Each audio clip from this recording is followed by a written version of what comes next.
Welcome to docx, your movie recap in a flash. We bring the drama, the action, and the twists. In minutes, the movie begins in 1985 with a lighthouse keeper named Tom. At that time, Tom sees a woman unconscious on the beach.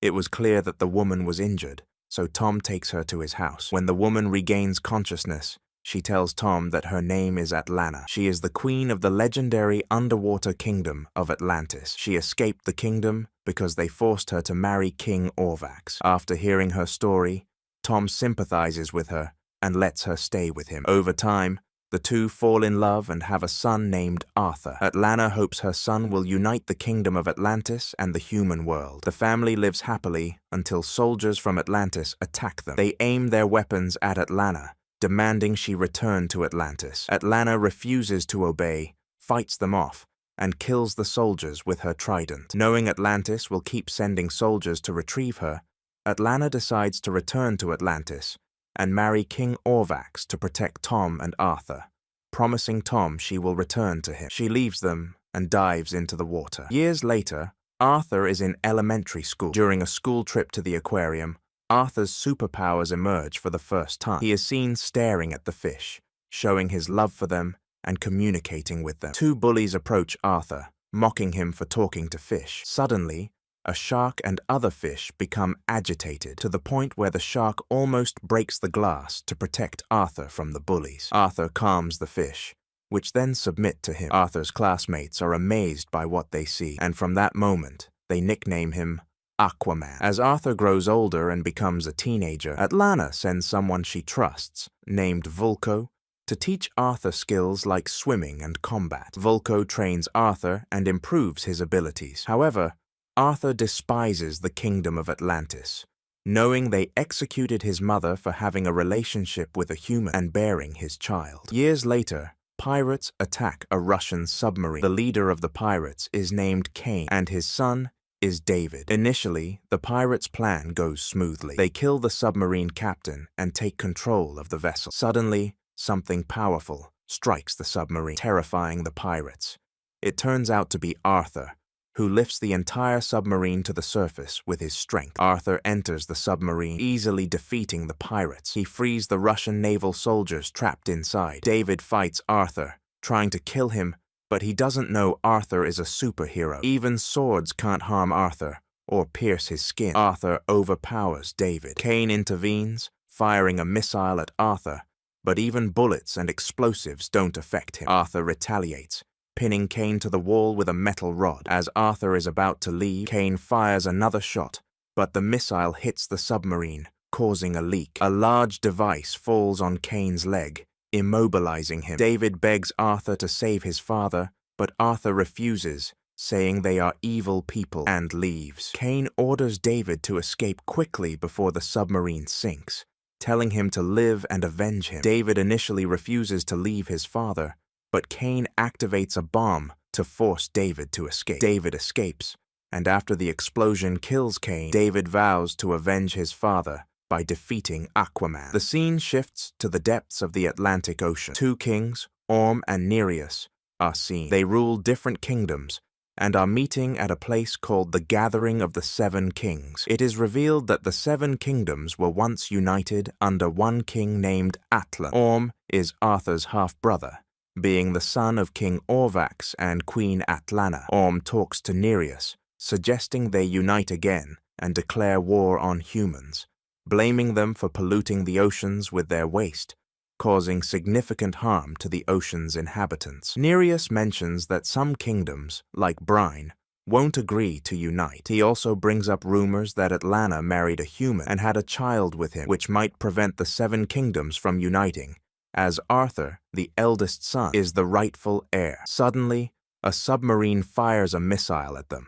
injuring several soldiers. Orm retaliates, destroying the submarine. After this attack, Nereus agrees to ally with Orm against the humans. It is revealed that David orchestrated the attack to avenge his father's death, believing Aquaman resides there. Later, soldiers from Atlantis confront David, learning about his motives. Orm tells David that Aquaman is not one of them, giving David a gold package to form an alliance. The scene shifts to Arthur, who is leaving a bar, helping his drunk father into a car. A woman named Mira from Atlantis appears. Mira is Orm's fiancée. She informs Arthur about the events in Atlantis, urging him to go there and talk to Orm to stop the war he plans to wage against humans. The war would result in innocent casualties among humans and Atlanteans.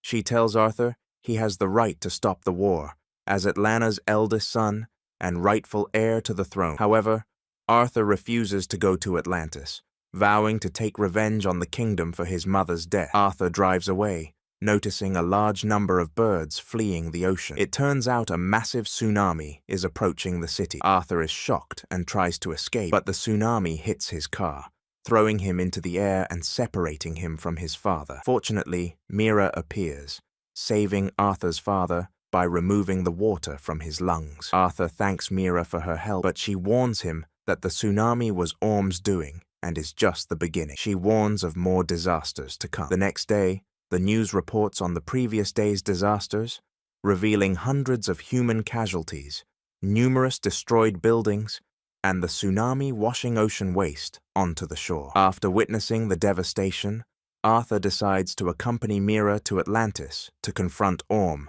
and stop the war. On their way, Arthur is surprised by the beauty of the kingdom of Atlantis because it was his first time visiting the kingdom. From their conversation, we learn that Mira is the daughter of King Nereus. Mira takes Arthur to meet Vulko, who tells Arthur that he must take the throne from Orm because he is the rightful heir. Vulko also reveals that Orm has allied with 2 other kingdoms to attack humans. He tells Arthur that he must find a weapon called the Trident, a spear considered the greatest and most powerful weapon in the waters, as it allows its wielder to control all sea creatures. With this weapon, Arthur could become king, and no one would be able to oppose him. The Trident originally belonged to King Atlan. Vulko recounts how, in the past, the 7 kingdoms were united, and Atlantis was an advanced civilization with technology that progressed daily. However, their arrogance led to one of their devices spiraling out of control, killing hundreds of Atlanteans and causing chaos. The kingdom collapsed and sank into the ocean. At the same time,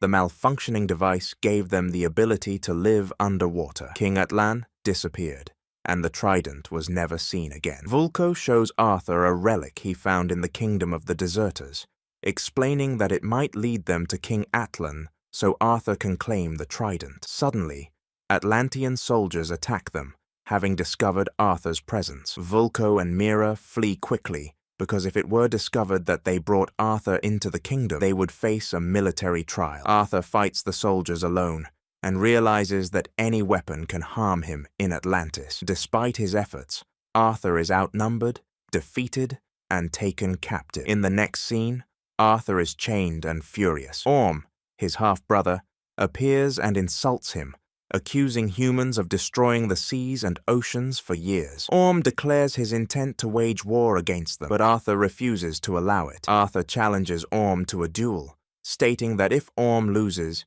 he must stop the war, and if Arthur loses, he won't interfere with Orm's plans. Confidently, Orm accepts the challenge, and they prepare to fight in the Ring of Fire. Before the battle begins, Arthur learns that Mira is Orm's fiancée, which upsets him. Arthur enters the arena, where the audience boos him, viewing him as a traitor and an illegitimate heir. The fight begins, and at first, their strength is evenly matched. Arthur nearly kills Orm by throwing him into the volcanic lava, but Orm saves himself at the last moment. Orm retaliates with great force, breaking Arthur's spear. Left defenseless, Arthur is about to be killed when Mira intervenes, attacking Orm and saving Arthur. She helps Arthur escape on a ship, sacrificing her reputation for his sake. Orm's soldiers pursue them, firing at their ship and causing significant damage. Mira and Arthur narrowly escape the volcanic lava by abandoning the ship at the last second and diving into the water. They encounter some whales, and Arthur communicates with one, asking to hide inside its mouth to evade their pursuers. The plan works, and Orm, seeing Mira's burning ship, assumes they have died. Arthur and Mira emerge from the water and head to the kingdom of the deserters, as Vulko had mentioned. Mira is unaware that the bracelet she wears is a tracking device, which allows Orm to discover their location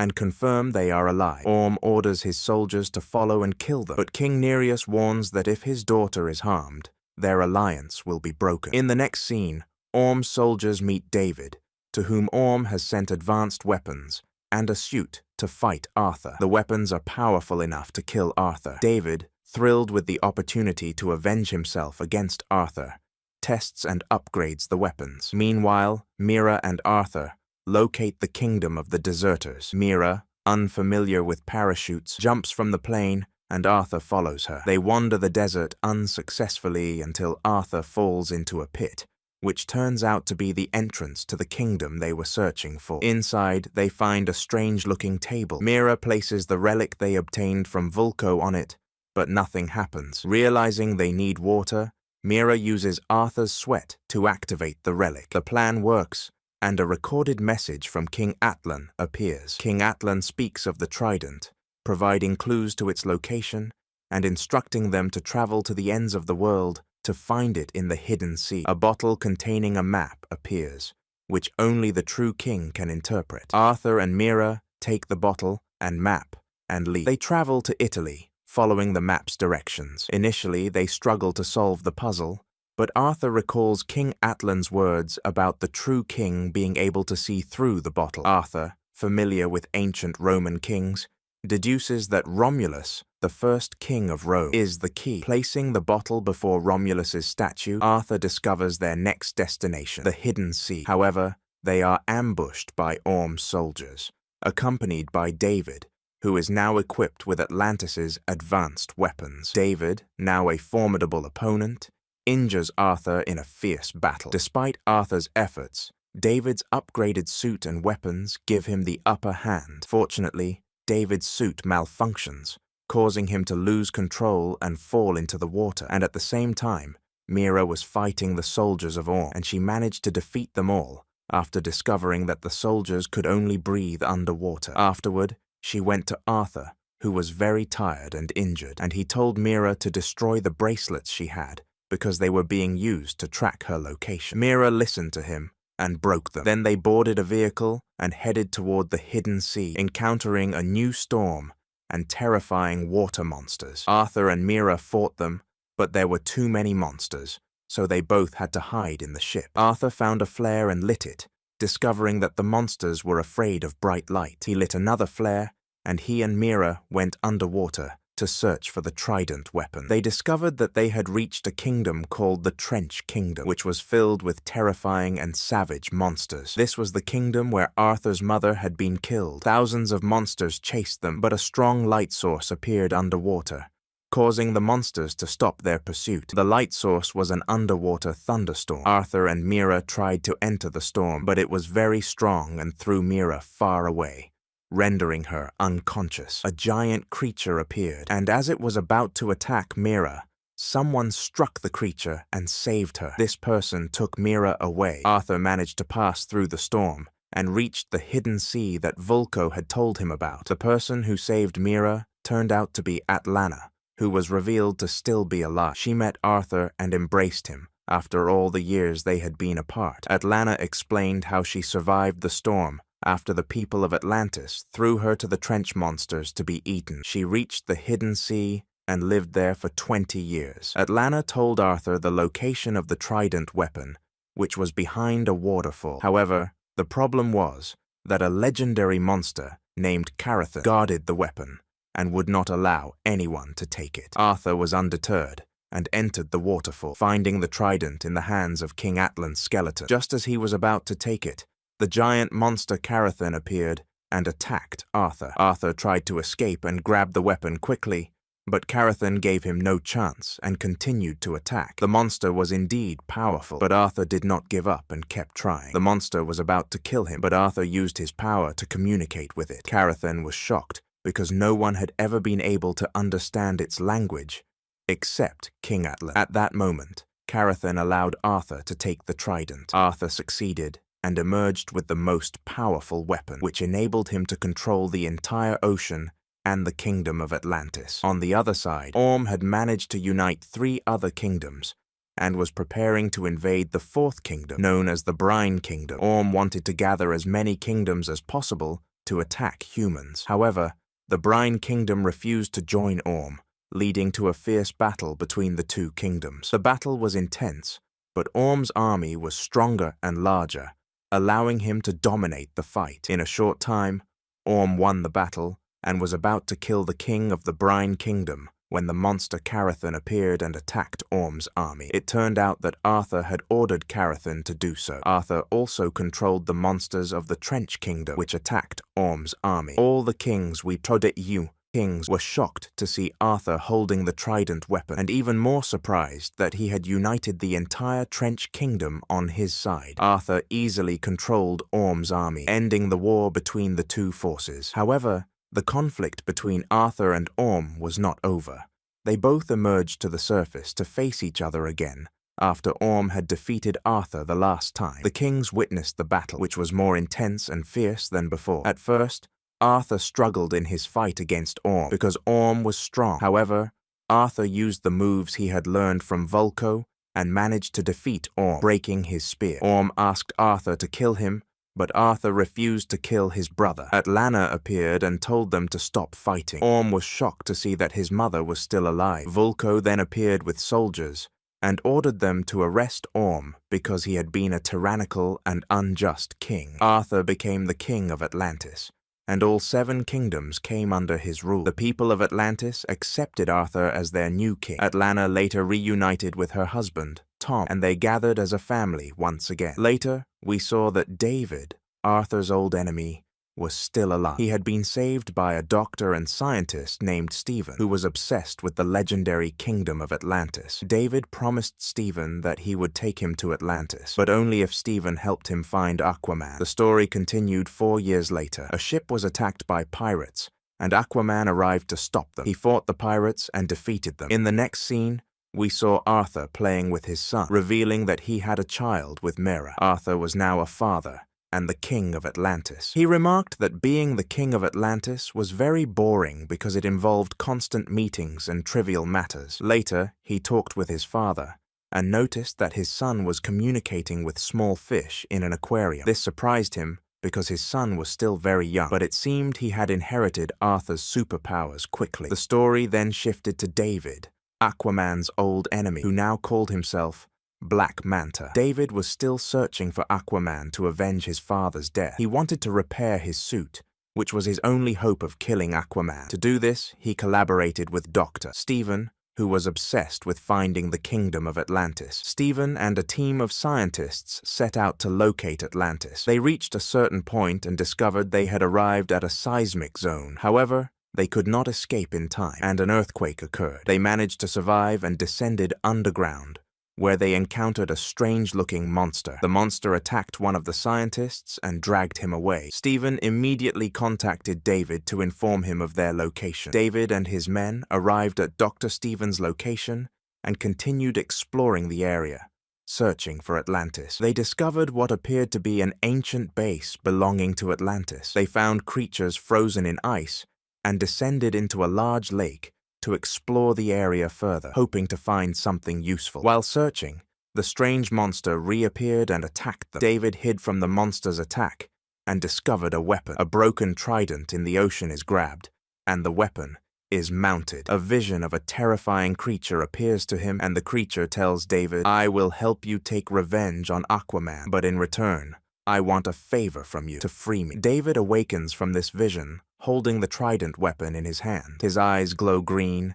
and he feels a new spirit within his body. 5 months later, the news is talking about the problem of global warming, which has caused a rise in Earth's temperature. Mera wakes Arthur up because there's an urgent meeting in the kingdom. Arthur goes to meet the Atlantis Council. The council discusses the issue of global warming, which is destroying the world. They propose attacking the surface world because humans are destroying the environment, which affects them. However, Arthur rejects this suggestion, saying that humans don't even know they exist, so they are unaware of the harm they're causing. Arthur suggests finding a middle ground. He proposes that they communicate with humans, reveal the existence of Atlantis, and have their scientists collaborate with human scientists to solve the issue of global warming, given the advanced technology humans now possess. The Council unanimously rejects the idea of cooperating with humans, stating that if they were to reveal themselves to humans, it would be to destroy them, not to cooperate. The Council meeting ends. David is seen piloting a large underwater vessel with Stephen and a team of scientists. With the help of the Trident weapon, David finds devices called Oraka, which he discovered in the old Atlantis headquarters 5 months ago. These devices can locate Atlantis, but require energy to function. David takes a smaller vessel to a secret passage containing the necessary energy to power the devices. He successfully retrieves the energy, but the secret passage suddenly closes on him. David contacts his assistant, Sting, asking her to help him. He instructs her to enter Atlantis immediately and exit from within, as the gate cannot be opened from his side. Sting orders the entry into Atlantis, whose location they finally discovered through the devices. Stephen is in disbelief that they've finally reached Atlantis. The guards and security of Atlantis threaten them to retreat or face fire. Stephen, still mesmerized by Atlantis, doesn't heed the warning, prompting the guards to attack. Stephen wakes from his daydream and attacks with his vessel, emitting sound waves that destroy an Atlantis ship. Stephen's vessel penetrates Atlantis, destroying buildings along the way. Atlana and Mira arrive to confront them. Atlana attempts to attack them, but is struck by the sound waves and loses consciousness. Mira, seeing Atlana's condition, becomes furious and pursues Black Manta's vessel. She manages to shatter its glass and is about to kill him, but he attacks her with a red laser, causing her to lose consciousness and sustain injuries. Black Manta prepares the Trident weapon to kill her, but Aquaman appears and charges at him. Stephen contacts Black Manta, urging him to flee immediately, warning that all of Atlantis will attack him. Black Manta refuses, feeling powerful enough to face them. He uses his laser to target Atlantis residents, forcing Aquaman to help the people instead of chasing him. Aquaman saves the residents on the train and then pursues Black Manta. However, Aquaman loses consciousness when Black Manta attacks him with sound waves. Black Manta steals some equipment from Atlantis and escapes. The next day, the Atlantis Council gathers to discuss the events, blaming Aquaman for what happened. They claim he is unfit to be king, as he spends most of his time on land rather than in the kingdom, and failed to protect his wife and mother, questioning how he can protect them. Aquaman blames himself for his negligence and is distressed seeing Mera unconscious. Aquaman meets with Atlana and King Nereus to discuss Black Manta's weapons and how to defeat him. Atlana reveals that Black Manta has acquired a powerful weapon 5 months ago, whose energy and water has exacerbated global warming and is destroying the environment.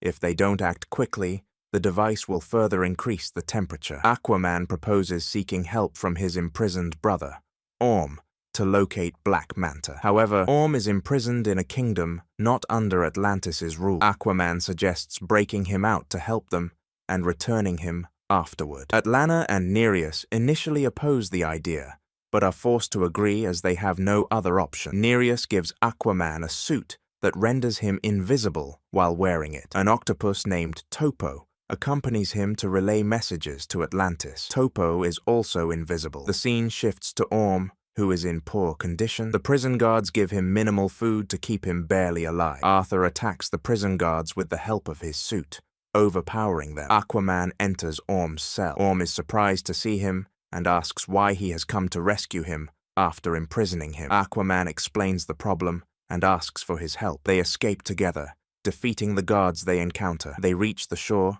but some guards pursue them. Orm, weakened and unable to fight, collapses near the sea. As soon as a wave washes over Orm, his strength returns, and he easily defeats the guards. The two escape into the ocean, discussing their plan to defeat Black Manta. Meanwhile, Stephen discovers that the weapons they acquired are extremely dangerous and could be among the most destructive in Earth's history, capable of destroying the planet if used. However, Black Manta is blinded by revenge and determined to kill Aquaman. Aquaman and Orm reach another kingdom and meet someone named King Fish, asking him about Black Manta's location. They approach him, because Kingfish knows all the criminals and mercenaries in the ocean. Kingfish refuses to help, stating he will only reveal Black Manta's location in exchange for a favor. But Aquaman doesn't like Kingfish's style, so he refuses to help them and says, "I'll tell you his location, but I want Jamila in return." However,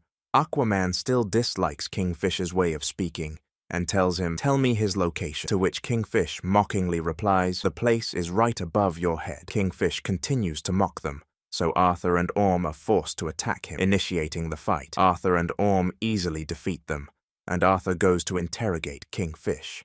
Kingfish, scared, finally reveals Black Manta's location. After Arthur and Orm gather the information they need, they leave the area and travel together, heading into the ocean until they reach an island. The island turns out to be Black Manta's base, where all his research is conducted. The island is unusual because all the animals and insects there are abnormally large. Arthur and Orm encounter giant ants that chase them because they're strangers to the place. The two brothers reach a cliff and see a giant statue ahead. Arthur kicks the statue, causing it to fall to the other side, and they cross over it as if it were a bridge. Once they cross, they destroy the statue to prevent the ants from following them. Meanwhile, Stephen goes to Black Manta's room to speak with him, but doesn't find him there. Instead, he sees the trident weapon. Curiosity gets the better of him, so he picks up the weapon and assembles it. He has a vision of the terrifying monster that Black Manta made a pact with, and sees the destruction and chaos that will occur on Earth if the monster is unleashed.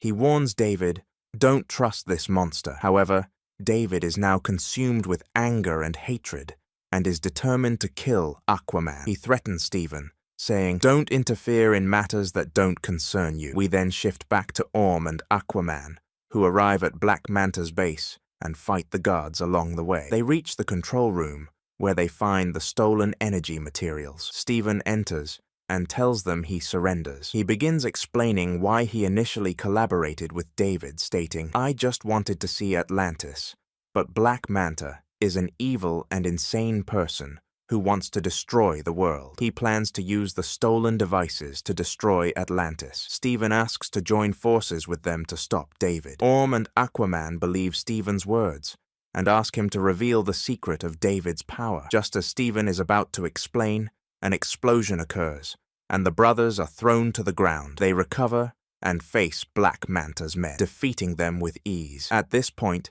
Sting arrives to assist David, piloting a large vehicle, and fights Orm and Arthur. However, the brothers fight back with all their might and manage to defeat her. Then Black Manta himself arrives. With a single strike, he sends Orm flying. Orm and Aquaman begin battling him, but Black Manta is now incredibly strong and dominates the fight. He tries to kill Orm with the trident, but Orm dodges the attack, grabs the trident, and has a vision of the same terrifying monster, foreseeing the destruction it will bring to the world if unleashed. Black Manta hits Orm with a laser, knocking him to the ground, unable to get up. Just as Black Manta is about to kill him, an earthquake shakes the area. This is because Nereus has arrived with his army after the octopus messenger informed him of Orm and Arthur's location. Nereus and his forces begin destroying the island entirely. Black Manta and his men decide to flee, while Nereus and his men rescue Orm and Arthur, bringing them to safety. Orm recounts the vision he saw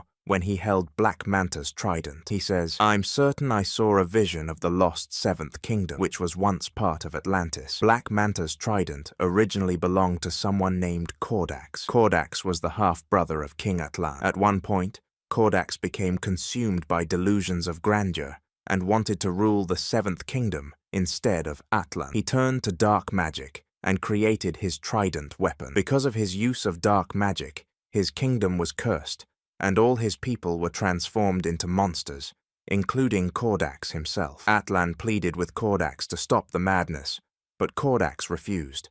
This led to a war between the two. Atlan ultimately defeated him and cast a spell that imprisoned Docx and his followers in the lake where David first descended. Later, Black Manta found Docx's trident. Docx and his followers can only be freed from the spell with Atlan's blood, or the blood of someone from the royal family. Atlana explains, "Since Atlan is already dead, Black Manta needs to kill one of us four to free Docx, Arthur, Orm, Atlanta, or Arthur's son, as he is also part of the royal family. Black Manta indeed goes to Tom, Arthur's father, stabs him in the stomach, but leaves him alive. Aquaman arrives shortly after but is too late. Black Manta has set the house on fire and kidnapped Arthur's son. Meanwhile, Black Manta has the child, and Stephen sees this. Aquaman becomes furious, determined to rescue his son at any cost. Stephen decides to help Aquaman, as he disagrees with Black Manta's actions. He sends signals to Atlantis about their destination, revealing they are heading to the South Pole. The brothers receive the signal and decide to move there. Atlanta is happy to see her sons working together. Aquaman activates his trident to command all the whales and bring them to his side, using them to attack Black Manta's ship. The whales successfully destroy the ship and its crew. Black Manta, Stephen, and Arthur's son escape on a small boat and head to the lost Seventh Kingdom. Black Manta enters. Black Manta enters the kingdom, with Aquaman and his army following closely behind. Black Manta releases docx's monsters, who attack Atlantis' forces. However, Aquaman's army is strong and capable of handling them. Inside the kingdom, Black Manta orders Stephen to bring him the child so he can kill him. Stephen hands him a bag supposedly containing the child, but it turns out to be a bomb that explodes. Black Manta survives the explosion and still manages to grab the child. He pulls out a knife to kill the child, but the child cries out, and Aquaman hears him. Aquaman arrives just in time to save his son. A fierce battle ensues between Aquaman and Black Manta. Black Manta is willing to kill Aquaman, as his royal blood will also suffice for his plan. However, this time Aquaman fights with all his strength to protect his son. Despite Aquaman's efforts, Black Manta remains stronger and overpowers him. Just as Black Manta is about to deliver the final blow, Mera intervenes, attacking Black Manta and destroying his suit. Black Manta sees her escaping with the child and throws the trident at her before she can flee. But Orm arrives at the last second,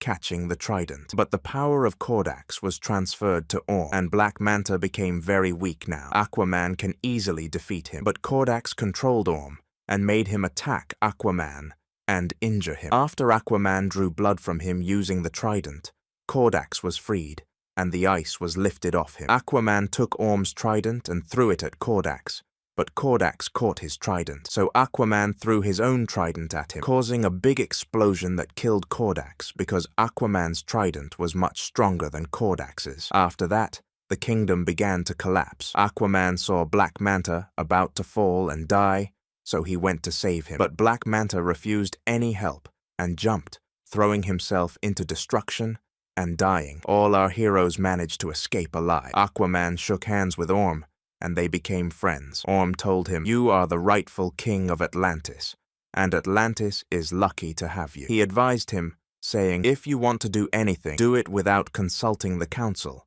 because your opinion will surely be better than theirs." Indeed, the next day, we see the kingdom of Atlantis rise from the water and appear before the whole world. The news talked about the new civilization that everyone thought was a myth and not real. Aquaman introduced himself as the king of the kingdom of Atlantis and called for unity and cooperation between the kingdom of Atlantis and the people of Earth to face any danger together. And with that, we've reached the end of the episode. Don't forget to like and subscribe to the channel. Bye-bye.